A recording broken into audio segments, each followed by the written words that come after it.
Olá, sou Paulo Vinícius, professor de Sociologia. Estamos começando mais uma aula voltada para o ensino médio.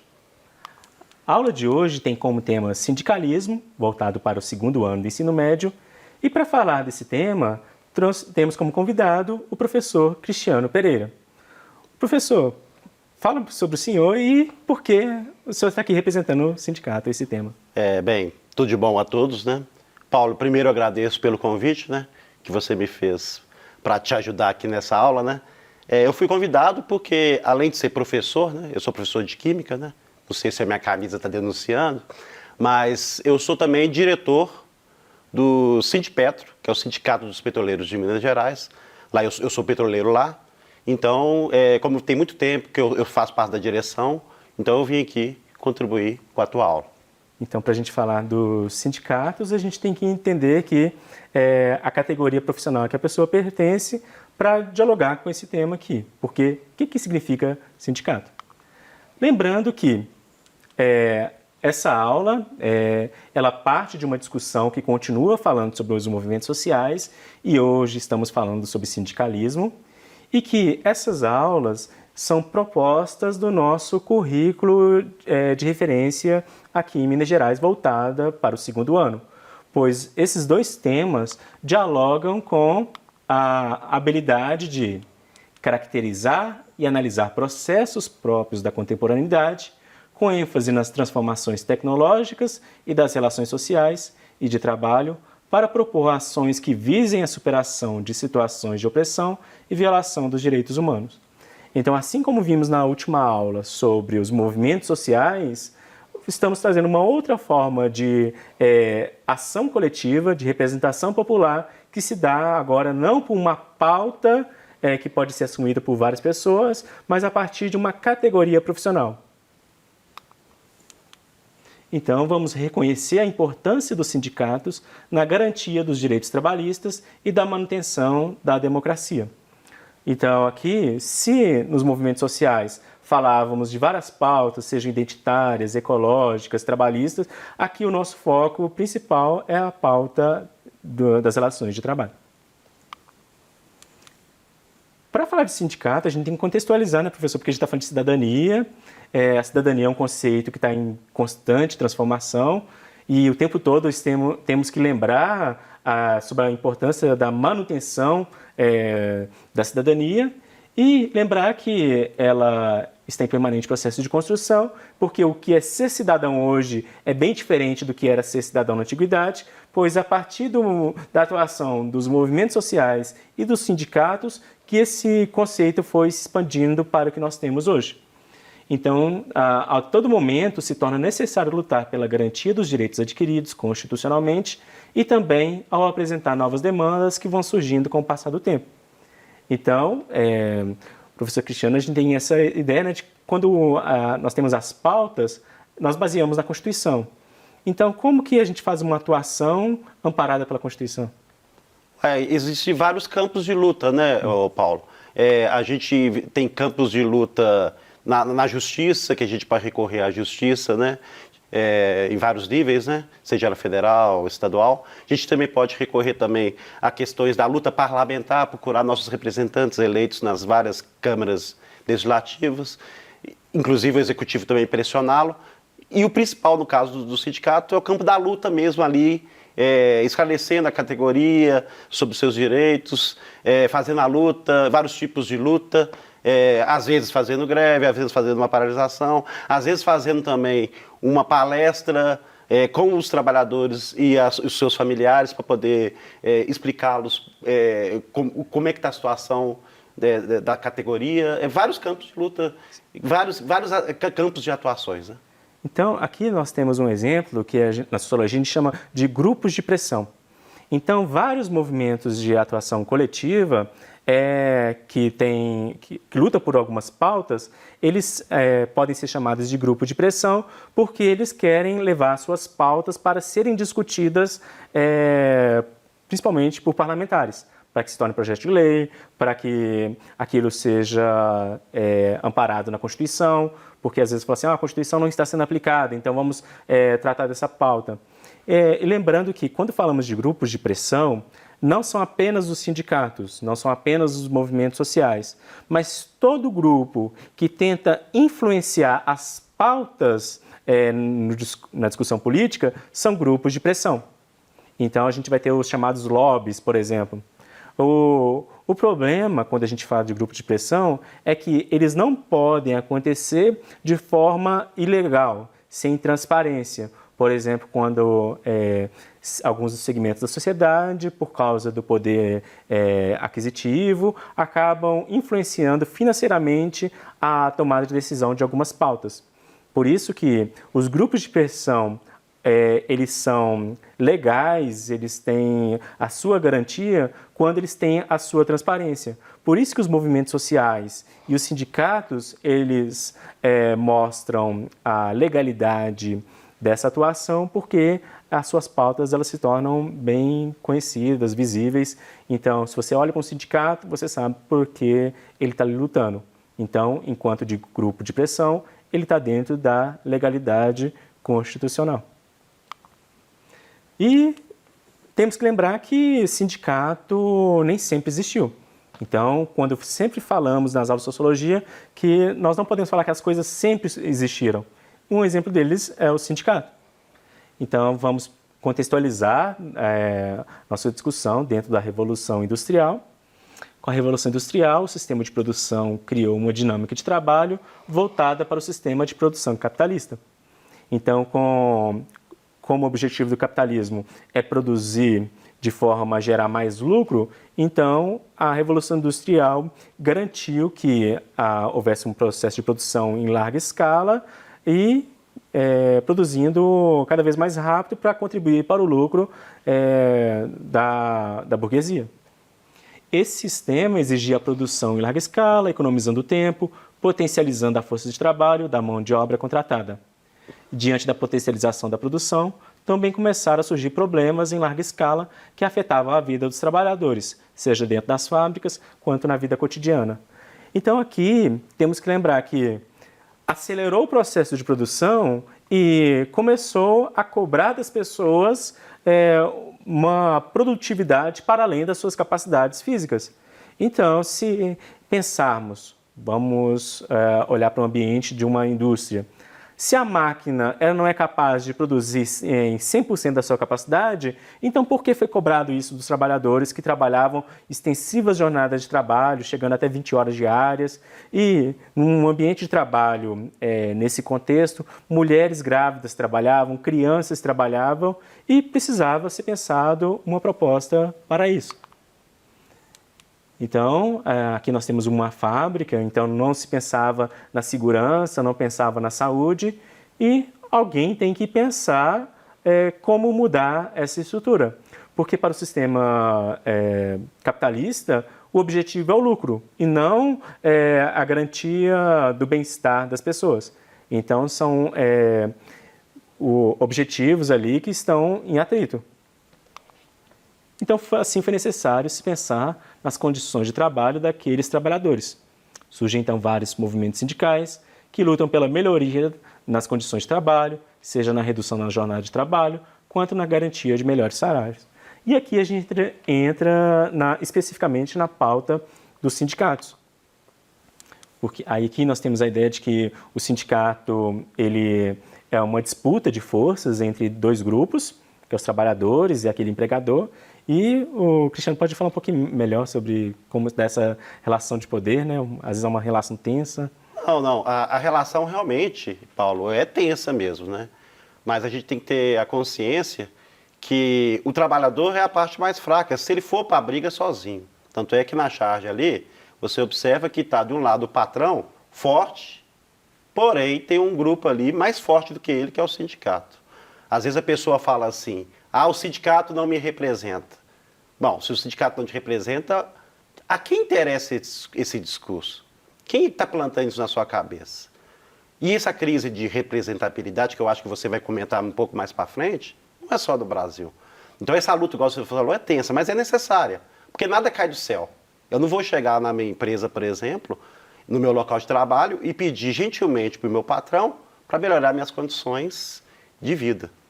Então, é necessário que tenha um sindicato para te representar, para te ajudar a fazer a luta. Então aqui a gente vê que o sindicato está para além das questões ideológicas quando a gente pensa nos trabalhadores. Então existe uma motivação que muitas vezes ideológica, igual a gente sempre fala, que não existe neutralidade. Então uma direção sindical ela pode carregar uma postura ideológica de visão de mundo, mas os trabalhadores estão pensando na sua situação pessoal, né? Sim, concordo plenamente. É lógico, a gente não pode esquecer também as questões ideológicas, né? Você tem toda a razão, né? Tanto é que o bom velhinho, aquele velhinho que não é o Papai Noel, né? Que falou que trabalhadores todo mundo univos, né? O bom velhinho Karl Marx, a gente tem que pensar também na sociedade, no mundo, né? A gente tem que pensar em outros aspectos também, não tem só as questões do chão de fábrica, né? Por exemplo, o Sindipetro, durante a pandemia, a gente fez várias ações para ajudar a população que estava necessitada, fazendo campanha de preço de gás de cozinha com preço mais baixo. Ou seja, a gente estava fugindo das questões do chão de fábrica, forçando a vacinação dos trabalhadores da Petrobras, seja eles próprios ou terceirizados, né? A gente fez várias ações para fugir do lado do chão de fábrica. Mas também tem as questões ideológicas, como você falou também, né? Não pode fugir disso, não. Agora, igual eu falo, né? Tem gente que fala assim, mas sindicato é tudo comunista, não sei o que, bababá. Se o sindicato fosse ruim, existiria sindicato de patrão? Toda a treta que tem no transporte coletivo aqui em BH e região metropolitana, quem que a imprensa vai ouvir?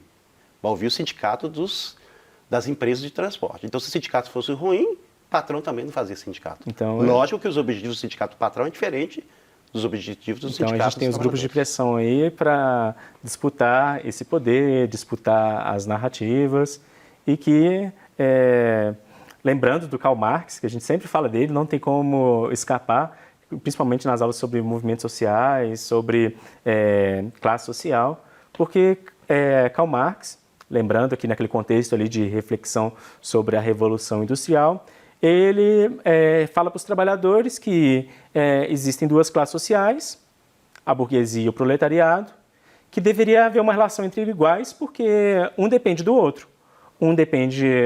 A burguesia depende dos trabalhadores para produzir, e os trabalhadores dependem dos proprietários dos meios de produção para contratar eles e gerar um salário. Mas essa relação se torna desigual quando a burguesia ela se apropria dessa força de trabalho e não paga devidamente pela produção, que é o conceito que Karl Marx fala lá da mais-valia.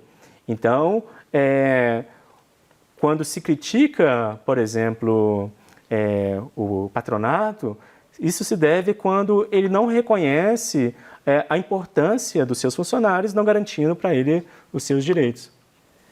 Então, lembrando aqui da importância do sindicato, dentro da nossa discussão dessas organizações, o que garante a força dos sindicatos e a adesão das trabalhadoras e dos trabalhadores ao sindicato da sua categoria profissional.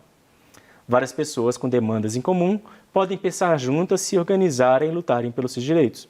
Como os sindicatos representam a força de organização dos trabalhadores, eles acabam sendo atacados por corporações que criam campanhas que enfraquecem os movimentos sindicais, igual o professor comentou anteriormente, né, das disputas de narrativas. A disputa de narrativa, né? A quem interessa falar que sindicato não vale nada, sindicato não me representa. E o último ataque, os sindicatos, né, de várias categorias vêm sendo atacados constantemente, né Paulo? Porque não interessa aos patrões ter um sindicato forte ali, né? Lembra-se da reforma da trabalhista que foi feita pós 2016, né? Começou colocou o mecanismo de negociação individual, isso aí enfraquece o sindicato. Acabou com o imposto sindical, isso enfraquece o sindicato. E o sindicato tem que estar forte, os trabalhadores têm que estar fortes. E o trabalhador só vai conseguir ganhar, os trabalhadores só vão conseguir manter seus direitos, ampliar seus direitos. E ampliar seus direitos para a sociedade se tiver forte. Aí voltando em Karl Marx, porque ele mostra, se a gente pensar quem é que não gosta de Karl Marx, porque Karl Marx ele fala que o trabalhador não tem nada a perder a não ser os seus grilhões, que seriam as suas algemas. Então, por isso que o Karl Marx é essa figura histórica dentro da filosofia, da sociologia, que é a base para as discussões, por exemplo, dos sindicatos. Então, falar de sindicato, a gente está dentro de um debate da sociologia, como das discussões contemporâneas sobre os direitos e a defesa da democracia. E, então, os sindicatos são vários, pois várias são as categorias de trabalhadores. Por isso, também terão reivindicações diferentes. Apesar de compartilhar de pautas em comum, cada sindicato reivindica direitos de acordo com o trabalho exercido pela categoria. Igual você falou assim que tem momentos, né, que eles vão ter a pauta ali, igual a inspeção do chão da fábrica ali dentro, mas tem hora que extrapola quando tem uma questão social que deve ser compartilhada por todos. Sim, né? Exatamente. Eu lembro que no início dos anos 2010 houve uma luta muito grande do Sindiúti, né? E vários outros sindicatos aqui em Minas se juntaram para além da pauta do chão de fábrica para apoiar a luta do Sindiúti, né? Mas o sindicato é isso mesmo, não é só olhar o seu lado, o chão de fábrica, porque senão ele vai ficar olhando para o seu próprio umbigo e nós estamos vivendo inserido numa sociedade, então a gente tem que pensar também com a sociedade. Não adianta nada os petroleiros estarem lá felizes, alegres, sorridentes dentro da refinaria, enquanto a população do seu entorno padece de poluição, fome, desemprego e tudo mais. Então a gente tem que pensar também fora do nosso chão de fábrica também. Então, por isso a gente vai ter vários sindicatos, lembrando aqui das várias pautas, seja na educação, seja na saúde, lembrando que até algumas categorias que são ignoradas, dialogando com a aula que nós vamos ter sobre gênero, que é a Federação Nacional das Trabalhadoras Domésticas, então tem um sindicato pensando nas empregadas domésticas, sindicato dos Correios, então vamos ter sindicatos que vão ter pautas mais específicas ali da categoria e outros que inclusive têm projetos econômicos, por exemplo, o combate ao neoliberalismo, por exemplo. E como problemas, às vezes nós temos a crise na representatividade, que é aquela ideia de que o sindicato não representa. Então, para isso, nenhuma instituição social pode querer se apresentar, ser perfeita ou livre de críticas. Assim, tanto os movimentos sociais quanto os sindicatos são passíveis de ser questionados quando sua atuação não corresponde às expectativas das suas categorias profissionais ou das pessoas que aderem ao movimento. É possível que aconteça a absorção dos movimentos sociais e sindicais pela administração estatal, isto é, quando colocam pessoas que estão ligadas às direções sindicais dentro da administração pública. Então, por isso, quando isso acontece, o sindicato, o movimento social não pode se sentir como vitorioso, mas ele tem que criar essa autocrítica de como lidar quando ele passa a ocupar esse espaço. Né? Não, exatamente, mas aí, igual você falou, né? A categoria que tem que pressionar, agora o grupo de pressão é a categoria pressionar os dirigentes sindicais, né? Não pode, eu enquanto dirigente, eu enquanto diretor do sindicato, eu não posso me acomodar. Então, o peão, o trabalhador, a trabalhadora, tem que estar sempre cutucando ali e falando assim, meu filho, se movimenta, a gente precisa ser representado, né? Ou então, na próxima eleição, monta uma chapa, ganha e transforma o sindicato. Então, várias pessoas podem participar. Sim. Então, uma forma, inclusive, de questionar a atuação é participando também. Sim, sindicalize e participe das assembleias, das eleições, dos movimentos. Inclusive, para falar, não estou concordando com vocês. Exatamente. Toda crítica é bem-vinda, ainda mais vindo da categoria da base, toda crítica é bem-vinda. Sim, então isso fortalece princípios democráticos quando a gente cria esses espaços de debate e dialoga. E para a gente finalizar, tem uma expressão aqui, para a gente, aqui, ó, a política se faz com o povo e não com o governo, como dá a impressão aos políticos que estão lá. Considero mais importante o partido apoiar os movimentos populares que esse de apoiar o partido. A questão da aliança não é entre políticos, mas dos políticos com as bases populares. E esta aliança se faz não de qualquer forma, ou só para ter o número e ganhar eleições e cargos. Ela se faz em torno das causas do povo, nunca contra ou fora do povo. São essas causas que devem fazer o programa comum. Os políticos não estão vendo que o povo está acordando e querendo falar e partilhar. Agem como se fossem os únicos na bola do campo político. Enganam-se. Se um político hoje não engata com o movimento do povo, vai ser superado por ele amanhã, como diz o teólogo Clodovis Boff. Então, por isso que é importante a gente ouvir, dialogar e falar que é importante ouvir os trabalhadores. Sim, não basta ficar em casa reclamando da vida nem do emprego, né? Então, para a gente finalizar, vamos pensar com a importância dos sindicatos para os trabalhadores e nos vemos numa próxima aula discutindo mais sobre esses temas. Obrigado, professor, Eu que e até uma agradeço. próxima oportunidade. Muito obrigado.